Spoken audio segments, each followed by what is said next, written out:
पिछले एपिसोड में होंगचिन ने बड़े खतरनाक तरीके से अटैक करना स्टार्ट कर दिया था, इसीलिए नानान अब इसके बारे में एक्शन लेने के लिए रेडी हो गई थी। लेकिन तभी हम देखते हैं कि सियाओ टाओ उसे शांत रहने के लिए कहती है, क्योंकि पिछली बार इसने भी इमोशनल होकर एक्शन लिया था और इसी वजह से उसे वहाँ पर बहुत बड़ा लॉस सहना पड़ा था। इसलिए वो सेंसी से कहती है कि तुम भी इस बात से लेसन लो और मैं चाहती हूँ कि तुम अब यहाँ से जल्दी से निकल जाओ। वही उधर नानान अपने 4 सोल स्किल को एक साथ में यूज करने के लिए रेडी हो गई थी, जिसके बाद हम देखते हैं कि वो सबसे पहले इनविंसिबल गोल्डन बॉडी का यूज करने लगती है और फिर इस तरह से वो बड़े शानदार तरीके से होंगचिन के अटैक से खुद को बचाते हुए उसके तरफ जाने लगी थी। लेकिन वहीं उधर होंगचिन भी इतने आसानी से उसे नहीं छोड़ने वाला था। लेकिन तभी अचानक से हम देखते हैं कि नानान अपने टेलीपोर्टेशन स्किल का यूज करके उसके पीछे आ जाती है और अब इस तरह से वो अपने वेस्ट बो का यूज करके इसके ऊपर अटैक करने के लिए जाने लगती है। लेकिन तभी हम देखते हैं कि होंगचिन ने इसके अटैक को बहुत ही आसानी से रोक लिया था और फिर वो इसके ऊपर बहुत ही बुरे तरीके से अटैक करना स्टार्ट कर देता है। लेकिन इसके बाद भी हम देखते हैं कि नानान के ऊपर इसके अटैक का ज्यादा असर नहीं होता, क्योंकि वो अपने इनविंसिबल गोल्डन बॉडी का यूज करके इसके अटैक से खुद को बचा रही थी।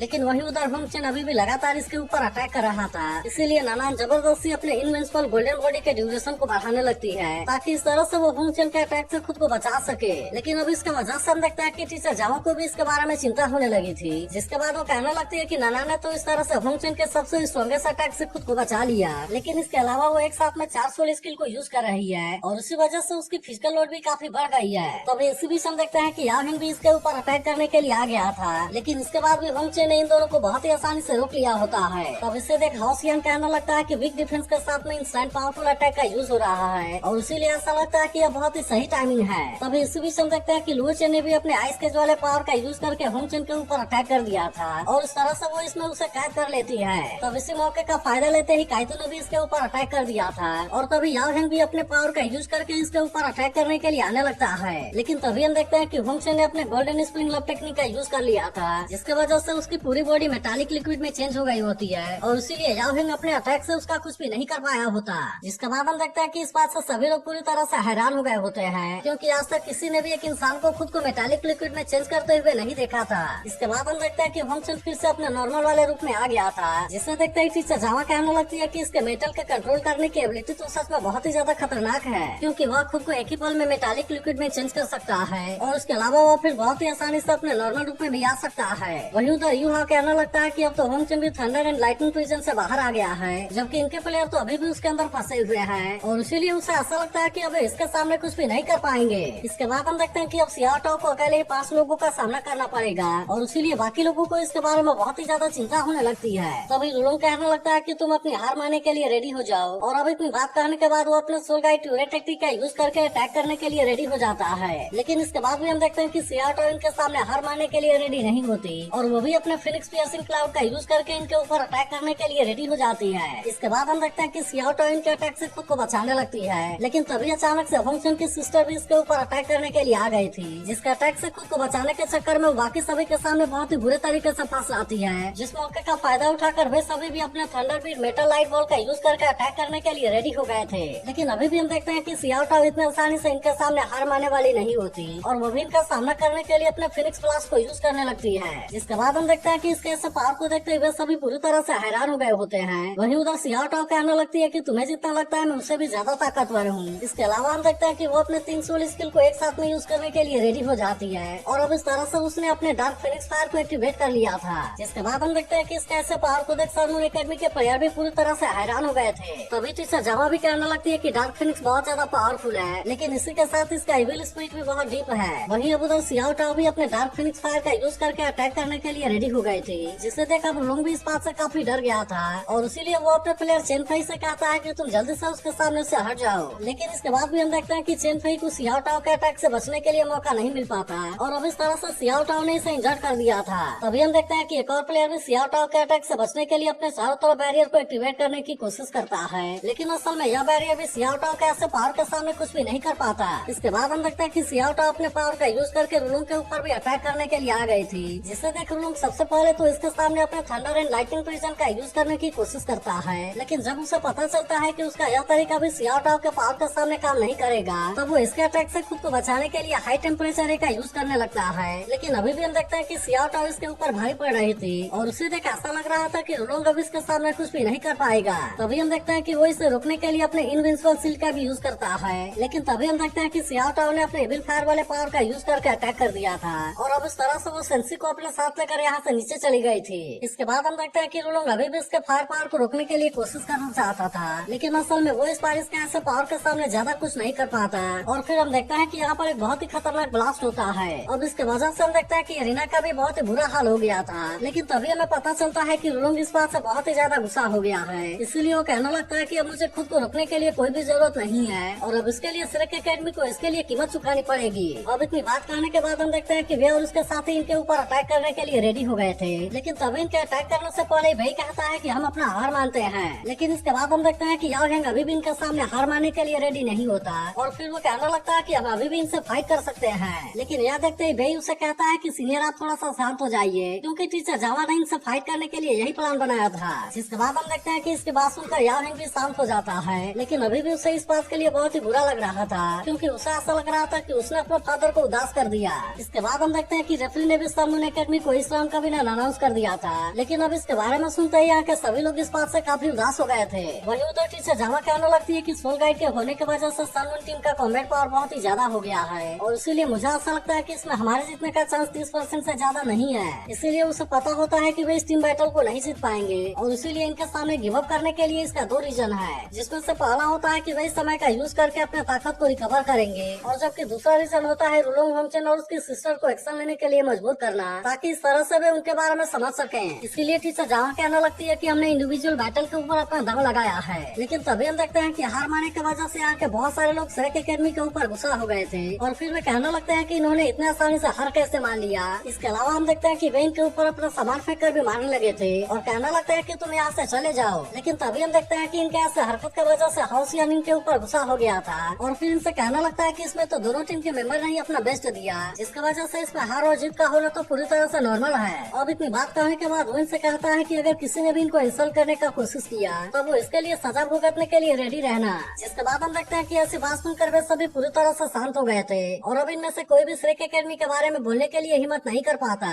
तभी इसी भी चल सकता है कि यूहाओ हाउसियान के ऊपर गुस्सा होने लगा था और फिर वो अपने मदर को याद करते हुए कहने लगता है कि अपने जिससे प्यार किया है वो तो सच में बहुत ही ज्यादा पावरफुल है, लेकिन इसके बाद भी आपको इसके बारे में ज्यादा चिंता करने की जरूरत नहीं है, क्योंकि मैं भी अब जल्दी से ग्रो होने की कोशिश करूंगा और इस तरह से मैं किसी न किसी दिन इससे आपका बदला जरूर लूंगा। वही दूसरी तरफ हम देखते हैं कि सेंसी भी बहुत बुरी तरह से इंजर्ड होता है, लेकिन होश में आता ही उसे सीधे ननान के बारे में चिंता होने लगती है और इसीलिए वो जैसे ही ननान को जख्मी हालत में देखता है वो तुरंत उसके पास में आता है। तब इसे देख टीचर जावा कहने लगती है कि तुम इसके बारे में ज्यादा चिंता ना करो, क्योंकि भले ही वो बहुत ही बुरे तरीके से इंजर्ड हो गई है, लेकिन फिलहाल उसे कोई भी बड़ा खतरा नहीं है। लेकिन इसके बाद भी हम देखते हैं कि वो ननान को ऐसे हालत में देख बहुत ज्यादा गुस्सा हो गया था, जिसके बाद टीचर जावा उसे कहती है कि सबसे पहले इंडिविजुअल बैटल में तुम ही जाओगे। तब इसके बारे में सुनकर सेंसी भी इसके लिए पूरी तरह से रेडी हो गया होता है, क्योंकि वो असल में ननान के ऐसे हालत का बदला लेना चाहता था। तभी हम देखते हैं कि रेफरी भी इंडिविजुअल मैच के बारे में अनाउंस कर देता है, जहाँ पर कि सेंसी का सामना सामून एकेडमी के प्लेयर लियान से होने वाला था। इसके बाद हम देखते हैं कि रेफरी जैसे इनके बीच के मैच को स्टार्ट करने का ऑर्डर देता है, तब इसके बारे में सुनकर सेंसी एक पल के लिए भी देर नहीं करता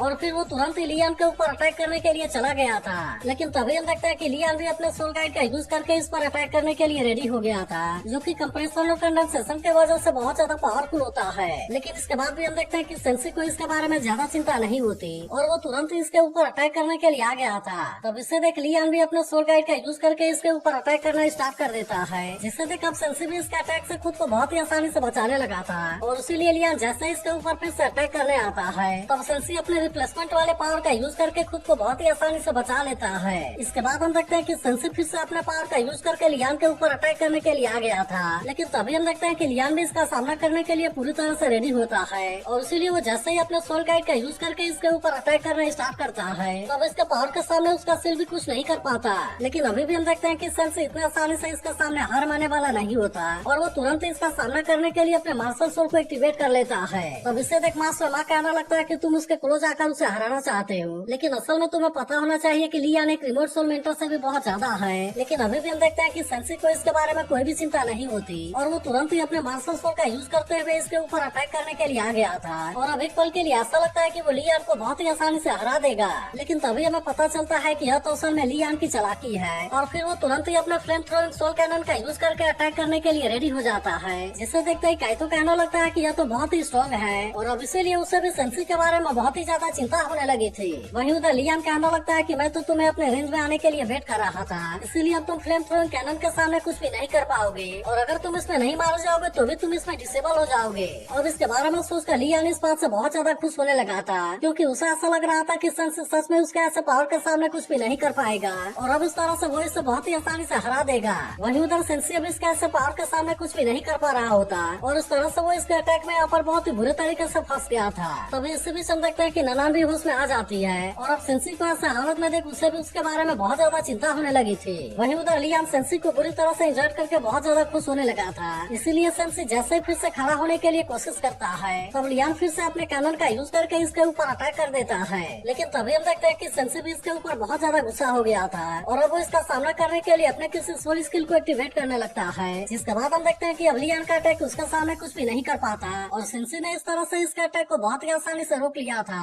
अब इसके वजह से हम देखते हैं कि लियान भी पूरी तरह से हैरान हो गया होता है, लेकिन आखिरकार वो सेंसी का सामना करने के लिए कुछ भी नहीं कर पाता और हम देखते हैं कि सेंसी अपने इस वाले सोल स्किल का यूज करके इसे मारने वाला था। लेकिन तभी हम देखते हैं कि रेफरी भी इसके बारे में पूरी तरह से अलर्ट हो गया था और इसीलिए वो जल्दी से बीच में आकर लियान को इसके अटैक से बचा लेता है। लेकिन इसके बाद भी हम देखते हैं कि लियान का हाथ इसमें इंजर्ड हो गया होता है और इसीलिए इसका वजह से उसे बहुत ज्यादा दर्द होने लगा था। अब इस तरह से हम देखते हैं कि सेंसी ने इस मैच को जीत लिया होता है। वहीं उधर युवा कहना लगता है कि सीनियर सेंसी ने तो लियान के सामने अपने सबसे स्ट्रॉन्गेस्ट फायर पावर को गैदर किया और इस तरह से उसने बहुत ही आसानी से अपने चालाकी का यूज किया। तभी वे कहना लगता है कि आज उसने पहली बार ऐसे पावरफुल टैलेंट स्किल का यूज किया है और इसीलिए अगर दूसरे तरह से बात किया जाए तो यह असल में ब्लड लाइन स्किल है, लेकिन असल में वो इसे 3 दिन में केवल एक बार यूज कर सकता था। तभी हम देखते हैं कि लियान के ऐसे हालत को देख एक लड़का सेंसी के ऊपर बहुत ज्यादा गुस्सा हो गया था और उसके अलावा बात तो उसका सामना करने के लिए भी जाने लगता है। लेकिन तभी हम देखते हैं कि मास्टर ने उसे ऐसा करने से रोक दिया था, क्योंकि वे दिए गए एंट्री लिस्ट के ऑर्डर को नहीं तोड़ सकते और अब इसीलिए अगले मैच की बारी चेन आन की होती है। जिसके बाद हम देखते हैं कि चेन की हालत पहले से ही खराब होने लगती है, इसीलिए उसका साथी उसे कहने लगता है कि तुम इसके बारे में बिल्कुल भी चिंता ना करो, क्योंकि अब अगले मैच की बारी मेरी है और इसीलिए मैं इसके लिए उसे सबक जरूर सिखाऊंगा। इसके बाद हम देखते हैं कि चेन भी इसका सामना करने के लिए आ गया था, जहाँ पर कि सेंसी अभी अपने सोल पावर को रिकवर कर रहा होता है। तभी हम देखते हैं कि रेफरी इनके बीच के मैच को स्टार्ट कर देता है, जिसके बारे में सुनते ही चेन अपने सोल स्किल का यूज करके बहुत ही तेज स्पीड से इसके चारों तरफ घूमने लगा था। तब इससे देख याहन कहना लगता है कि यह तो सनमून टीम के मेन प्लेयर में से एक है, जिसने की टीम बैटल में पार्टिसिपेट नहीं किया था। फिर वो कहना लगता है कि इसकी स्पीड तो सच में बहुत ही ज्यादा है और इसीलिए मुझे ऐसा लगता है कि सेंसी इसके नजदीक में जाने के लिए कोशिश नहीं करेगा। तभी सेंसी कहना लगता है कि अगर तुम एक्शन नहीं लेना चाहते तो कोई बात नहीं, सबसे पहले मैं ही इसके बारे में एक्शन ले लेता हूँ। इसके बाद हम देखते हैं कि वो अपना स्वार्मिंग रिप्लेसमेंट का यूज करने के लिए रेडी हो गया था, लेकिन असल में इस पर इसका तरीका पूरी तरह से चेंज हो गया था और हम देखते हैं कि वो चेन को रिप्लेस करके खुद के सामने ला लेता है। जिसके बाद हम देखते हैं कि सेंसी अब इसके ऊपर अटैक करने के लिए भी रेडी हो गया था। तब इससे देख वे कहने लगता है कि जब से उसका black tortoise harbour shield swallow shield में इवॉल्व हो गया है, तब से उसके सभी सोल स्किल पूरी तरह से चेंज हो गए हैं और अब तो वो केवल अकेले को ही रिप्लेस कर सकता है। लेकिन तभी हमें पता चलता है कि चेन ने असल में सेंसी के बॉडी के नजदीक में आने के लिए चालाकी किया था, क्योंकि वो असल में एक नियर बॉडी सोल मेंटर है और अब इसीलिए वो अपने सोल गाइड का यूज करके इसके ऊपर अटैक करने की कोशिश करने लगा था। लेकिन इसके बाद भी हम देखते हैं कि सेंसी ने इसके अटैक से खुद को बहुत ही आसानी से बचा लिया था और अब वो इसका सामना करने के लिए अपने स्वानु शील्ड को एक्टिवेट कर लेता है। जिसके बाद हम देखते हैं कि इसके ऐसे स्किल को देखते ही चेन की हालत पूरी तरह से खराब हो गई थी और फिर वो कहना लगता है कि तुम तो यह सोल स्किल कंटिन्यूसली यूज नहीं कर सकते। तो अब इस पर सेंसी उसे कहता है कि क्या तुम इसके लिए दाव लगाना चाहोगे, लेकिन हम देखते हैं कि चेन को अब इसके बारे में कुछ भी समझ में नहीं आ रहा था। अभी वंग भी कहने लगता है कि सेंसी तो यह स्किल 3 दिन में केवल एक बार यूज कर सकता है, लेकिन आखिरकार वो ऐसा कैसे कर रहा है। तब इस पर युवा उसे कहता है कि सेंसी असल में बहुत ही चालाक है और इसीलिए ये सेकंड वाला बैटल पिछले वाले बैटल के बेस पर है, जिसकी वजह से इसे देख चेन की हालत पूरी तरह से खराब हो गई है और इसीलिए उसके पास में इतनी हिम्मत नहीं है कि वो इसके लिए बाजी लगा सके। तब सेंसी कहता है कि अगर तुम्हारे पास में बाजी लगाने का साहस नहीं है तो तुम यहाँ से बाहर चले जाओ। और अब इतनी बात करने के बाद हम देखते हैं कि उसने इसके ऊपर अटैक कर दिया था, जिसके बाद हम देखते हैं कि चेन सीधे यहाँ से एरिना के बाहर चला गया था और अब इस तरह से सेंसी इस मैच में बहुत ही आसानी से जीत गया था। लेकिन तभी हम देखते हैं कि सेंसी की सोल पावर बहुत ही ज्यादा कंज्यूम हो गई थी और इसीलिए ऐसा लग रहा था कि वो यहाँ पर अब कुछ भी नहीं कर पाएगा। तब इस सरमन टीम वाले कहने लगता है कि हमारे चेन को मूर्ख बनाया गया है और अब इसीलिए वो सेंसी को सबक सिखाने के लिए उसके ऊपर अटैक करने के लिए चले गए थे। जिसके बाद हम देखते हैं कि रेफरी भी इनको ऐसा करने से रुकने के लिए ऑर्डर देता है, लेकिन इसके बाद भी वे इसकी बात सुनने के लिए रेडी नहीं होते और वे सेंसी के ऊपर अटैक करने के लिए अपने सोल गाइड को रेडी कर लेते हैं। लेकिन तभी अचानक से हम देखते हैं कि एरिना के अंदर कोई एंटर करता है और वो इनके अटैक को रोकते हुए कहता है कि यहाँ पर ऐसी हरकत करने की तुम्हारी हिम्मत कैसे हो गई। जिसके बाद हम देखते हैं कि इस बात से सभी लोग भी पूरी तरह से हैरान हो गए थे और इनमें से किसी को भी समझ में नहीं आ रहा था कि आखिरकार वो कौन है। लेकिन तभी हमें पता चलता है कि यह तो असल में मास्टर सुआन है और अब इसे देखते ही स्नेक एकेडमी के मेंबर बहुत ही ज्यादा खुश हो गए थे। लेकिन वहीं उधर हम देखते देखते हैं कि हुआंग इस बात से पूरी तरह हैरान हो गया था और फिर वो कहने लगता है कि क्या वो सच में अभी भी जिंदा है। वहीं उधर जो लड़के अटैक करने के लिए आए थे उनकी हालत पूरी तरह से खराब हो गई थी, जिसके बाद हम देखते हैं कि मास्टर सुबह ने अपने सोलिंग को भी एक्टिवेट कर लिया था और इसे देखते हैं यहाँ के सभी लोग पूरी तरह से हैरान हो जाते हैं। लेकिन तभी हम देखते हैं कि मास्टर सुबह इन सभी के ऊपर बहुत ही ज्यादा गुस्सा हो गए थे और वे कहने लगता है कि मेरे टीम के मेंबर ने तो कोई भी गलती नहीं किया, इसीलिए मैं भी देखता हूँ कि कौन यहाँ के रूल को तोड़ने की हिम्मत करता है और इसीलिए जो कोई भी ऐसा करना चाहता है वो मेरे सामने आ जाए।